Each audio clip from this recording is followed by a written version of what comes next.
Records అనేవి చెప్పుకోవడానికి మాత్రమే తప్ప ఈరోజు పర్టికులర్ మ్యాచ్ లోపల అవి పనికిరావు. అదే నిరూపించింది న్యూజిలాండ్. విజయానికి అపజయానికి మధ్యన ఉన్నది ఒకటి ధైర్యం. ఆ ధైర్యాన్ని తీసుకొని న్యూజిలాండ్ ముందుకెళ్ళింది. ఎందుకంటే ఇప్పటివరకు అజేయమైన రికార్డ్ సౌత్ ఆఫ్రికా స్వంతం, బట్ దాన్ని బ్రేక్ చేసింది న్యూజిలాండ్. ఫైనల్కి వెళ్ళింది అద్భుత విజయంతో 173 for 1. ఒకటే ఒక వికెట్ మాత్రమే కోల్పోయి న్యూజిలాండ్ విజయాన్ని సాధించింది సౌత్ ఆఫ్రికాతో. Congratulations New Zealand. బట్ ఈ మ్యాచ్ విజయానికి పూర్తి అర్హత ఉందా అంటే నిజంగా ఇప్పటి వరకు ఈ టోర్నమెంట్లో ఓడిపోయి సౌత్ ఆఫ్రికాను న్యూజిలాండ్ అవలీలగా ఓడగొట్టడం అంటే దిస్ ఈజ్ రియలీ వండర్. ఎందుకంటే మనం నిన్నటి వరకు చెప్పుకున్నాం సౌత్ ఆఫ్రికా ఫేవరెట్ అని. బట్ ఇక్కడ ఒత్తిడి 2024 వరల్డ్ కప్ ఒత్తిడితోనే ఓడిపోయినారు. 30 balls 30 runs ఉన్నాయి, 5 wickets ఉన్నాయి. బ్యాటింగ్ క్లాసర్ ఉన్నాడు, మిల్లర్ ఉన్నాడు. మరి ఇండియన్ బౌలర్స్ అద్భుతంగా చేశారు. ముఖ్యంగా బుమ్రా, అలాగే హర్షదీప్ సింగ్, తర్వాత హార్దిక్ పాండ్యా, తర్వాత సూర్యకుమార్ యాదవ్ అద్భుతమైన క్యాచ్ తోటి వరల్డ్ కప్ని ఒడిచిపెట్టుకున్నారు ఇండియా. అక్కడ ఎవ్వరు కూడా ఊహించలేదు 30 balls 30 runs ఉన్నప్పుడు మిల్లర్ ఉన్నాడు, సో క్లాసర్ ఉన్నాడు. అసలు అన్బిలీవబుల్ విన్ అది. అలాంటిదే ఇప్పుడు ఇక్కడ మ్యాచ్ చూడండి, సౌత్ ఆఫ్రికా అద్భుతమైన రికార్డు కలిగి ఉంది న్యూజిలాండ్తో.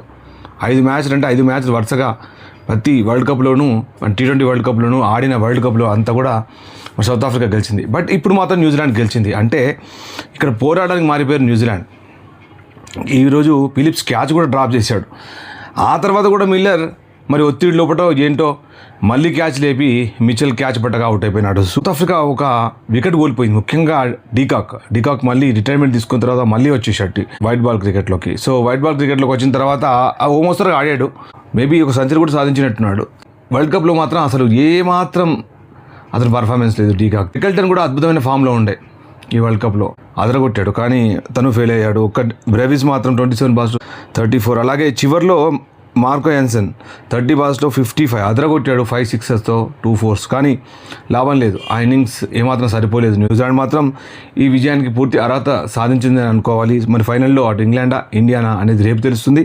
సో ఇక్కడ మనం ఒక్కసారి 33 balls లోపల 100 ప్రపంచ కప్లోనే అతి వేగవంతమైన 100గా అలెన్ సాధించాడు. మనం మొత్తం టాప్ హిట్టర్స్ T20 క్రికెట్లో కూడా మనం మొదట్లో వీడియో చేసుకున్నాం, అది కావాలంటే చూడండి. సో దాంట్లో అలెన్ పేరు కూడా ఉంటుంది, అలాగే ఫిల్ సాల్ట్ కూడా ఉంటుంది. సో ఫిల్ సాల్ట్ రేపు ఏం చేస్తాడో చూడాలి. అలాగే ఫిల్ అలెన్ 33 balls 100, అలాగే సఫర్డ్తో 33 balls 58 చేశాడు. బట్ ఇక్కడ అలెన్ మాత్రం అదరగొట్టాడు, 33 balls 100, 8 sixes 10 4s. సో మనం రేపటి ఇండియా అండ్ ఇంగ్లాండ్ మ్యాచ్ గురించి కొద్దిసేపట్లో మరొక వీడియో చేస్తాను. సో అంతవరకు చూస్తూనే ఉండండి. Thanks for watching.